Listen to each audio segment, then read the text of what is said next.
मुझे कल एक ऐसी घटना हुई, उसके बाद मुझे लगा कि मुझे थोड़ा सा आपके साथ डिस्कस करना चाहिए अभी जो मुद्दा चल रहा है कश्मीर वाला।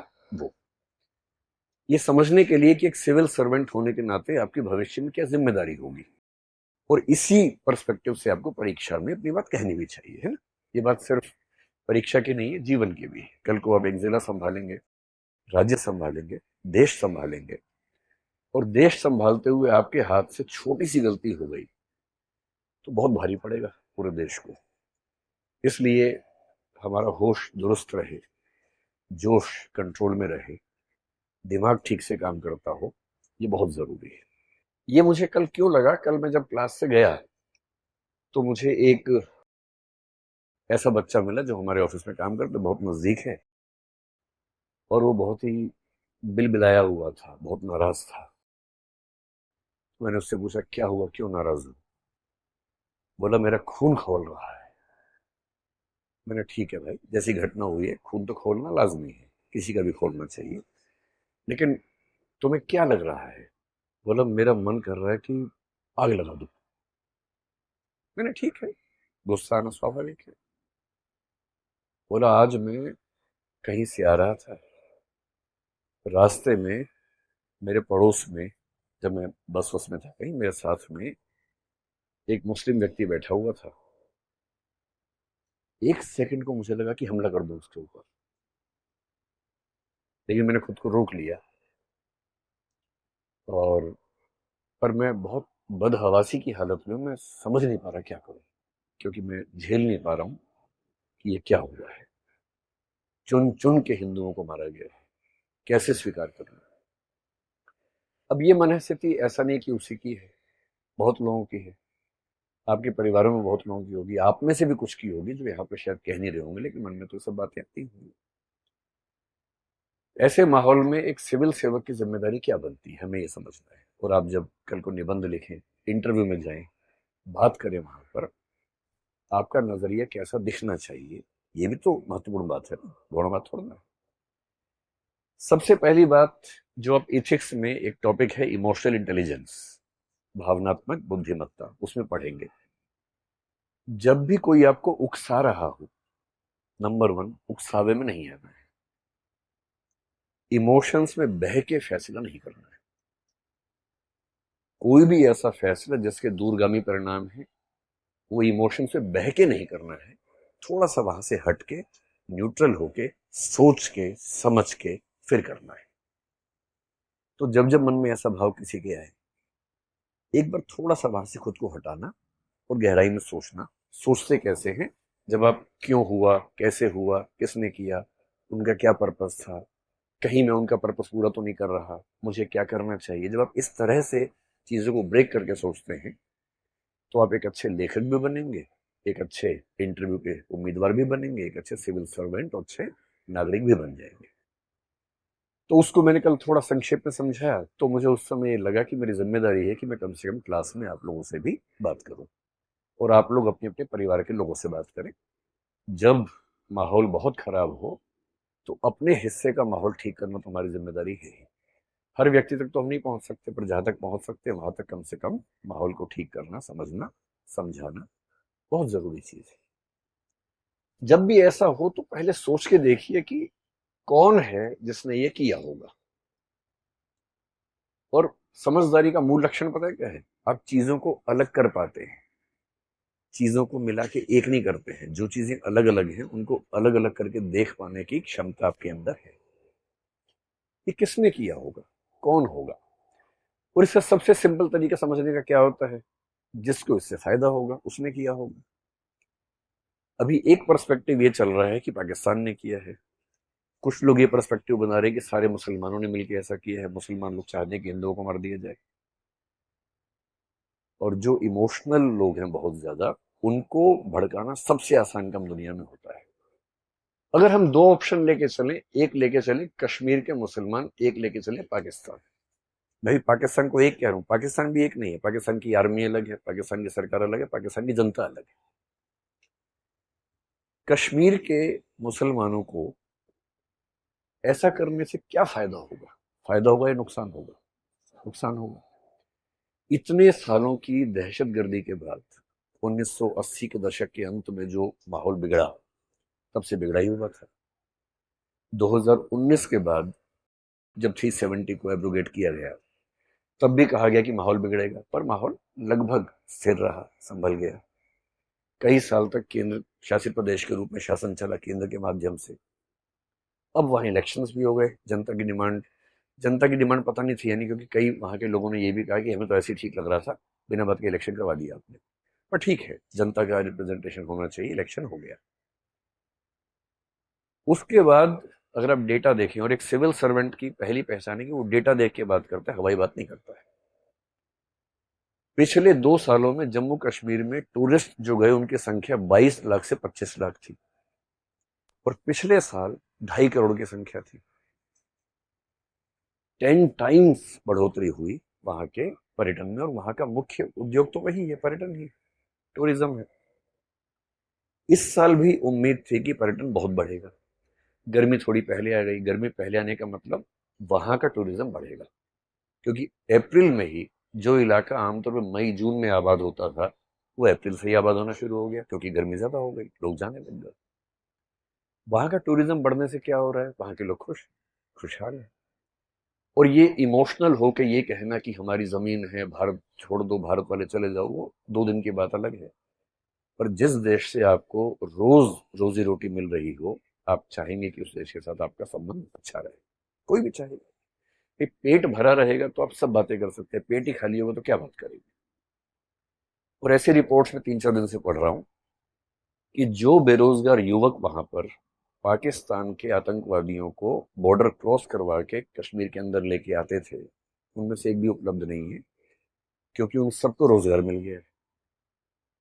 उनको उस काम के लिए मिलता था 5,000 रुपए, आजकल वो हर महीने 40-50 हजार रुपए कमा रहे हैं, केवल टूरिज्म की वजह से।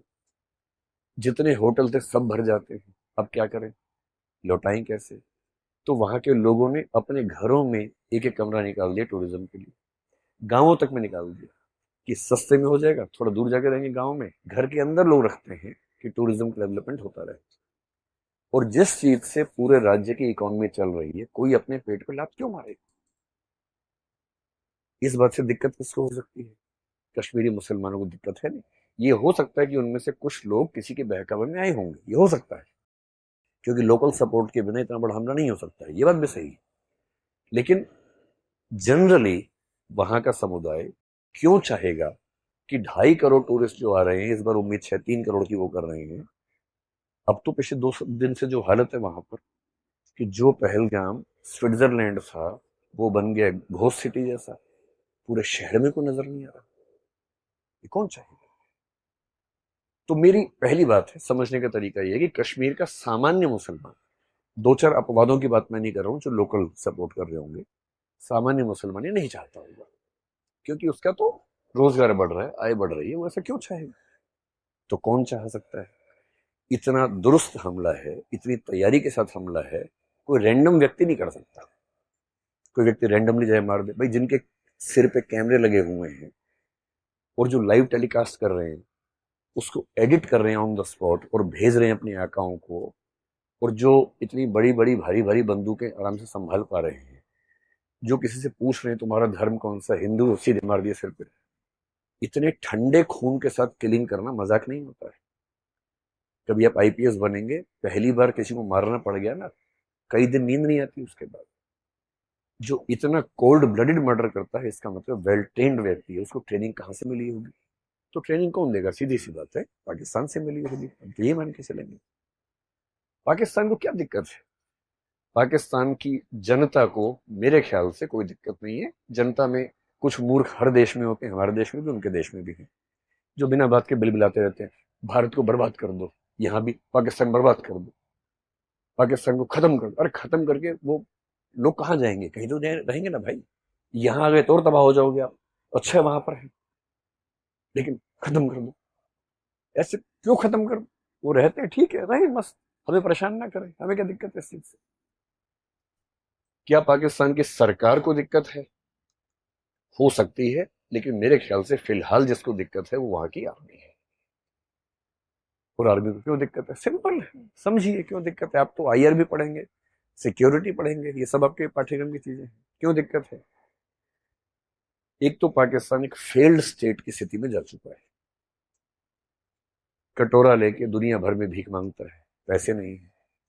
जहां आटा 600 रुपए किलो हो चुका हो और हालत खराब होती जा रही हो, आम पाकिस्तानी के पास खाने पीने के पैसे नहीं। और जब खाने पीने के पैसे ना हो तो उस देश में गृह युद्ध भड़कना बहुत आसान होता है। सिविल वॉर न भड़के तो लोगों को इमोशनली फूल बनाना बहुत जरूरी होता है। तो जब जब किसी देश में जनता परेशान होती है, शासकों की कोशिश होती है कि किसी मामले में उलझा दो। और जब भी युद्ध का मौसम बने, हो सकता है कि किसी देश में इलेक्शन होने वाले। एक शायर ने बड़ी खूब पंक्ति कही है, सुनिए आपने पंक्ति वो वाली। तो उन्होंने कहा, सरहदों पर तनाव है, पता करो क्या देश में चुनाव है।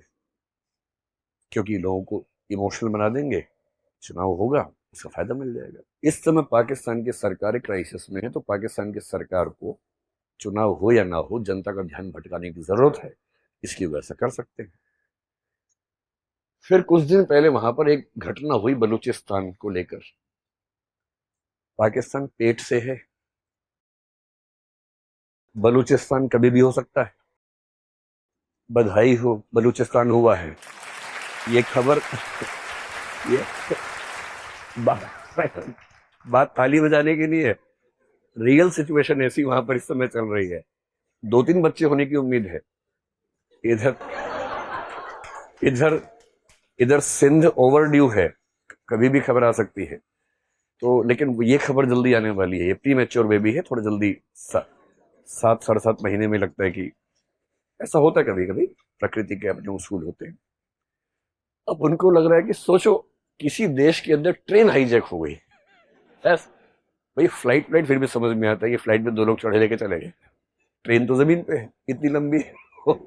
ट्रेन हाईजैक हो गई, कितने लोगों को मार दिया, सेना कितने लोगों को मार दिया। पूरी दुनिया भर में थू थू हो रही है कि आपसे अपने देश में ट्रेन नहीं संभल रही है। आपके देश का एक बहुत बड़ा प्रांत इतना नाराज है कि आपके देश की ट्रेन पे कब्जा कर लेता है। उनको बलूचिस्तान के मामले को दबाना है, शांत करना है। और शांत करने का तरीका क्या है? कुछ और भड़का दो मामला, उससे लोगों का दिमाग वहां से हट जाता है।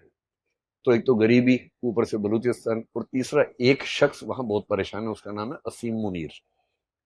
वो वहां के सेनाध्यक्ष है, चीफ ऑफ आर्मी स्टाफ है। अगर उनकी बैकग्राउंड थोड़ी सी आपको पता हो, भारत से गए थे जब, मतलब भारत और पाकिस्तान बटे थे, उस समय भारत से उनका परिवार गया था पंजाब से। पंजाब के मुसलमान जो होते हैं, पंजाबी मुसलमान, उस बैकग्राउंड से हैं। इमरान खान के दौर में उनके नजदीकी थे, आईएसआई के चीफ बनाए गए थे। आईएसआई का बेसिक काम है भारत को परेशान करना, उसके चीफ थे।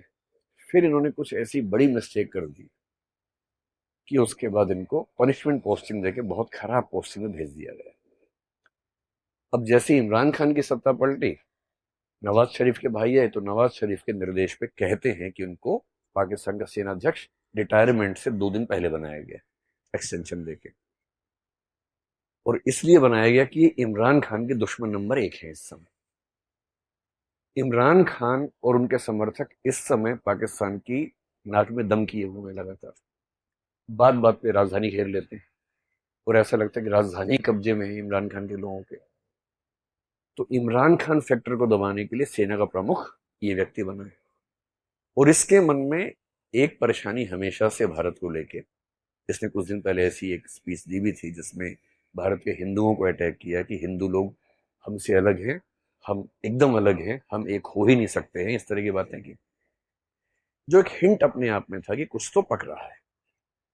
और इनको यह समझ में आ रहा है कि अगर युद्ध होते रहेंगे तो आर्मी का महत्व रहेगा, युद्ध नहीं होंगे तो आर्मी का महत्व खत्म हो जाएगा। कश्मीर से लोकल सपोर्ट जीरो हो चुकी है। और धर्म का मुद्दा कि धर्म के नाम पे राज्य अलग होगा, देश अलग होगा, लोग नहीं करना चाह रहे। लोग शांत हैं, उनको रोजी रोटी मिल रही है, उनकी लोकप्रिय सरकार का इलेक्शन भी वहां पर हो चुका है। तो लोग क्यों आंदोलन करेंगे, क्यों क्रांति करेंगे भाई? और इसलिए आप पहली बार देखेंगे इस हादसे के बाद कश्मीर के मुसलमानों ने बहुत सारे मोर्चे खोल के विरोध किया। दिल्ली के जामा मस्जिद के शाही इमाम ने विरोध किया। और जो ऐसी पार्टियां भारत में जिनको लेके लोग कहते हैं कि वो एकदम प्रो मुसलमान है, एंटी हिंदू है, वो वैसी साहब हो, खुल के समर्थन किया भारत सरकार का कि हम देश के साथ हैं। देश का हर मुसलमान संगठन इस समय खुल के वोकली देश के साथ खड़ा हुआ है। ये वो बार बार कह रहे हैं कि उनको कहना जरूरी भी है, उन पर शक है, उनका कहना लाजमी है और कह भी रहे हैं, खुल के कह रहे हैं। इतना होने के बाद भी यदि हम आपस में नफरतें बढ़ा लेंगे तो इसका मतलब हमसे बड़ा कोई मूर्ख नहीं। उनकी साजिश ये है कि ऐसी कुछ घटनाएं कर दो कि कश्मीर के अंदर फिर से हिंदू मुसलमान इतना हो जाए कि कश्मीर की जो डेवलपमेंट थी, जो कश्मीर के लोग हिंदुस्तान का हिस्सा मन से बन रहे थे, वो ना बन पाए।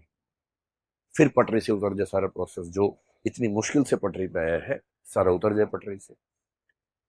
हमारे देश की देखिए सबसे खूबसूरत बात क्या है, कहते हैं कि भारत में भी इस समय सांप्रदायिकता ज्यादा है। मैं खुद इस बात से सहमत हूं कि हाँ, इस समय माहौल में पहले की तुलना में थोड़ा सा दबाव ज्यादा रहता है। पर एक बात पे जो गर्व करना चाहिए वो ये है, आप इमेजिन कीजिए कि पाकिस्तान या बांग्लादेश में वहां के माइनॉरिटीज ने वहां की मेजोरिटी के 25 लोगों को मारा होता तो पूरे देश में क्या हाल होता। हमारे देश की सबसे बड़ी उपलब्धि ये है, 3 से 4 दिन इस घटना को हो गए, पूरे देश में एक जगह भी दंगा नहीं हुआ है। किसी देश की मेजोरिटी के 27 लोगों को मारा जाए, 25 लोगों को मारा जाए, बेरहमी से मारा जाए, और पूरे देश में एक भी दंगा फसाद ना हो, इसका मतलब है कि वो देश अपनी मूल प्रकृति में हिंसक नहीं है, मूल प्रकृति में चीजों को समझता है, समझदार है। और सबका गुस्सा कुल मिला के पाकिस्तान को लेके है, न कि भारत के लोगों के बीच की खाई की तरफ है। अब ऐसे मामले में सॉल्यूशन क्या है? अगर कोई आपसे पूछे कि ऐसी स्थिति में अगर आप होते समाधान करने वाले, सॉल्यूशन करने वाले, तो आप क्या करते? अगर हमने कश्मीर का बायकॉट कर दिया, टूरिज्म खत्म कर दिया, तो जीत हमारी हुई या उनकी हुई? तो उनकी जीत हो गई। इसका सही समाधान क्या है? कश्मीर में जहां जहां टूरिज्म होता है वहां वहां सिक्योरिटी इतनी कायदे से बढ़ाई जाए और टूरिज्म 2.5 करोड़ की जगह बढ़ के 3-4 करोड़ हो जाए, ताकि कश्मीर के जो थोड़े बहुत बच्चे अभी भी दुविधा में हैं, उनकी दुविधा भी स्थायी रूप से खत्म हो। इसलिए कश्मीर का टूरिज्म खत्म करने का मतलब है कि आप उनके शिकार हो गए, आप उनके झांसे में आ गए, आपने वो काम कर दिया जो वो चाह रहे थे। ये नहीं करना है। वो दूसरा क्या चाह रहे हैं कि भारत के मुसलमानों को इनसिक्योरिटी हो जाए, उनको लगे हिंदू ऐसे हैं, हिंदुओं को इनसिक्योरिटी मुसलमानों से हो जाए। जिस मामले में हमारे देश ने एकदम ठीक स्टेप लिया, पिछले 3-4 दिन में एक भी ऐसी घटना नहीं हुई जो चिंता वाली हो, क्योंकि भारत के हिंदू इस बात को समझ रहे हैं कि दुश्मनी अपने परिवार के लोगों से नहीं है, दुश्मनी बाहर के लोगों से है। और सरकार की भूमिका क्या होती है? जॉइंट फैमिली के मुखिया वाली, संयुक्त परिवार। संयुक्त परिवार में कभी शांति नहीं होती है। 4 भाई हैं, चारों के आपस में झगड़े चलते रहते हैं। इसकी पत्नी उसकी पत्नी से नाराज है, इसका पति इसके पति से नाराज है, ज्यादा मैं कमाता हूँ, खाता ज्यादा ये है, ये मोटा हो गया है, मैं पतला हो गया हूँ, ज्यादा रिसोर्सेज मुसलमानों पे खर्च हो रहे हैं, ज्यादा संसाधन हिंदुओं पे खर्च हो रहे हैं। ये सब ज्वाइंट फैमिली में चलता है, चलता रहेगा। लेकिन कोई ज्वाइंट फैमिली घर के अंदर के झगड़ों को बाहर लेके नहीं जाती है। और सरकार एकदम सही कर रही है, नहीं लेके जा रही है। सरकार ने सारे स्टेप्स पाकिस्तान के खिलाफ लिए। नदी के मामले पे हमने एक स्टेप लिया।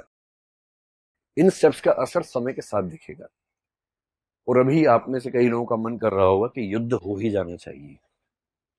इस समय जो है ना, वॉर वॉर लाइक सिचुएशन है। एक बात हमेशा ध्यान रखनी है, अगर युद्ध हुआ तो फायदा किसको होगा? सेनाओं को फायदा होगा, विशेष रूप से बाहर की सेना को। भारत की सेना भारत के सिविल एडमिनिस्ट्रेशन के अंडर काम करती है। पाकिस्तान की सेना और आजकल बांग्लादेश की सेना लगभग सिविल एडमिनिस्ट्रेशन की टक्कर में या उससे ऊपर काम कर रही है। उन सेनाओं को मोहलत मिलेगी, उन सेनाओं को फिर से सांस मिलेगी कि हमारा अस्तित्व ठीक चल रहा है। युद्ध होना हमेशा ध्यान रखना है, युद्ध केवल तब करना है जब कोई चारा ना बचे। एथिक्स के पेपर में एक टॉपिक है इंटरनेशनल एथिक्स, उसमें युद्ध एक सब टॉपिक है कि युद्ध अपने आप में कितना नैतिक है, कितना अनैतिक है। तो उसका एक ही उत्तर है, जब तक युद्ध टल सकता है युद्ध को टालना चाहिए, जब टलना संभव ना हो तो करना चाहिए। साहिर साहब ने एक बड़ी अच्छी नज्म लिखी थी जिसमें उन्होंने कहा जंग तो खुद एक मसला है, जंग क्या मसलों का हल देगी। आज खून और लाशें देगी, कल भूख और एहतियाज देगी। इसलिए ए शरीफ लोगों, जंग टलती रहे तो बेहतर है, हमारे और आपके घरों में शम्मा जलती रहे तो बेहतर है। ये होना चाहिए दिमाग का स्टैंड। लेकिन आत्मसम्मान, आत्मरक्षा बहुत जरूरी मसले हैं। और जब ऐसी नौबत आ जाए कि अब कोई रास्ता नहीं बचा है, तब युद्ध करना जरूरी होता है। लेकिन ये क्लियर होना चाहिए कि ऐसी नौबत आ गई है। और बहुत अच्छे अच्छे लोगों ने, एक बहुत अच्छे दार्शनिक हुए थे नीत्शे, एक बहुत अच्छे दार्शनिक हुए थे हेराक्लाइटस, इन सब लोगों ने कहा कि कभी कभी किसी समाज के जिंदा रहने के लिए युद्ध बहुत जरूरी होता है। दिनकर एक कवि हुए कुरुक्षेत्र में, उन्होंने एक बात लिखी, पांडवों और कौरवों के बीच में युद्ध की बात चल रही है और बहुत परेशान है युधिष्ठिर कि युद्ध हमने लड़ा, अच्छा किया कि बुरा किया। युद्ध खत्म हो गया महाभारत में, शांति पर्व महाभारत का अंतिम हिस्सा है। युधिष्ठिर गिल्ट फीलिंग से भरे हैं कि हमने 5 भाइयों के हक के लिए 100 कौरवों की लाशें बिछा दी, लाखों लोग मार दिए, कितना बुरा काम हमने किया। और वो भीष्म पितामह के पास गए हैं कि मैं इस गिल्ट फीलिंग से मरा जा रहा हूं, आप इस पे क्या कहते हैं। भीष्म पितामह ने बहुत लंबी डिस्कशन की, जिसमें एक पॉइंट सेंटर में है कि युद्ध तब तक नहीं करना है जब तक जरूरी ना हो, जरूरी हो जाए तो करना है। और करना है तो युद्ध की नैतिक जिम्मेदारी उसकी नहीं है जिसने आत्मरक्षा में किया है, युद्ध की नैतिक जिम्मेदारी उस पे है जिसने युद्ध पैदा करने की कंडीशंस क्रिएट की है। और तब वो एक पंक्ति कहते हैं, रुग्ण होना चाहता कोई नहीं, रुग्ण मतलब बीमार, रुग्ण होना चाहता कोई नहीं, रोग लेकिन आ गया जब पास हो, तिक्त औषधि के सिवा उपचार क्या, शमित होगा वह नहीं मिष्टान से। अगर रोग पास आ ही गया है तो मिठाई से थोड़ा ना समाधान होगा, कड़वी दवाई खानी ही पड़ेगी, खानी पड़ेगी तो खाएंगे, ऐसा क्या है। इसलिए एक सिविल सर्वेंट का पर्सपेक्टिव क्या है, सबसे पहले समझना है कि इन सिचुएशंस के मूल में क्या है, उनके इरादे क्या हैं। हमें उनके इरादे पूरे नहीं करने हैं, उनके इरादों को समझकर शांति से, धैर्य से, समझदारी से निर्णय करना है, उकसावे में नहीं आना है। पाकिस्तान की जनता के खिलाफ नहीं सोचना है, जो गलत कर रहे हैं, जो वहां के आतंकवादी हैंडल्स हैं या सेना के लोग हैं, उनके बारे में सोचना है। युद्ध जैसी स्थितियों से खुद को भी रोकना है, आसपास के माहौल को भी ठीक रखना है। और अगर भविष्य में कभी ऐसी नौबत आ जाए, वैसे तो न्यूक्लियर पावर्स के बीच में युद्ध आमतौर पर नहीं होता है, इंटरनेशनल कम्युनिटी संभालेगी इस चीज को, अगर ऐसा होगा तो आ जाए तो फिर देख लेंगे ऐसा भी क्या है। और एक हमारे बड़े अच्छे शायर हुए वाहिद अली वाहिद नाम के, बड़ी सुंदर कविता लिखी है। और ध्यान रखना है, धर्म से मुसलमान है और कविता लिखी है भारत के सम्मान में, बड़ी शानदार। क्योंकि दिक्कत है कि हमारे दिमाग में पाकिस्तान और मुसलमान कई बार समानार्थक बन के आता है। ये गलती भूल के भी नहीं करनी, भूल के भी नहीं करनी। और वो कह रहे हैं, द्वंद्व कहां तक पाला जाए, युद्ध कहां तक टाला जाए, तू भी है राणा का वंशज, फेंक जहां तक भाला जाए, दोनों ओर लिखा हो भारत, सिक्का वही उछाला जाए, इस बिगड़ैल पड़ोसी को अब फिर शीशे में ढाला जाए। तो बिगड़ैल पड़ोसी को ढालना पड़े, ढाल देना चाहिए, लेकिन मिसप्लेस्ड एरोगेंस से बचना है। गुस्सा उस पे करना है जिस पे करना चाहिए, उसका नाम लेके किसी और पे नहीं करना है। एक समझदार नागरिक होने की ये बुनियादी जिम्मेदारी है। और मुझे उम्मीद है कि हम सब, भाई आप तो कल को देश संभालेंगे ना, अभी खुद को संभालो, पहले खुद को संभाल के परिवार को संभालो, अपने आसपास के माहौल को संभालो, कल को देश को संभालो। और युद्ध अगर इमोशंस में होने लग गए तो दुनिया में कोई बचेगा नहीं, इतने युद्ध होंगे, दुनिया खत्म हो जाएगी। तो युद्ध निजी जीवन में भी तभी करना है जब कोई चारा ना हो, जब तक बातचीत से मामला बना। और अच्छा युद्ध बंदूकों से नहीं होता है, मनोविज्ञान के स्तर पे होता है, इंटरनेशनल कम्युनिटी को साथ लेके होता है, जो हमने कर लिया है पहले ही। अगर चीन और बांग्लादेश को भी कमेंट करना पड़ ही गया फाइनली, इसका मतलब है कि नैतिक दबाव हमने दुनिया भर में बना दिया है। युद्ध होता है आर्थिक स्तर पर, कमर तोड़ने का तरीका बंदूक नहीं होता है, कमर तोड़ने का तरीका इकोनॉमी को हिलाना होता है, जो हमने पहले स्टेप्स ले लिए। इन सब से बात ना बने तो अंत में होता है कि बंदूक उठाओ और काम शुरू करो, लेकिन वो बहुत बात की बात है और उसके लिए पागलपन तो एकदम ठीक नहीं। क्या मैं आपको समझा पाया? और ये एक मुद्दा था। किसी भी मुद्दे पर पर्सपेक्टिव इस तरह से रखना है, समग्र, मूल कारण पे जाना है, उथली बातों से बचना है, और जो सही समाधान है, मल्टी फैसेटेड, मल्टी प्रोंग्ड, बहुपक्षीय समाधान, उसको लेके आगे बढ़ना है। ठीक।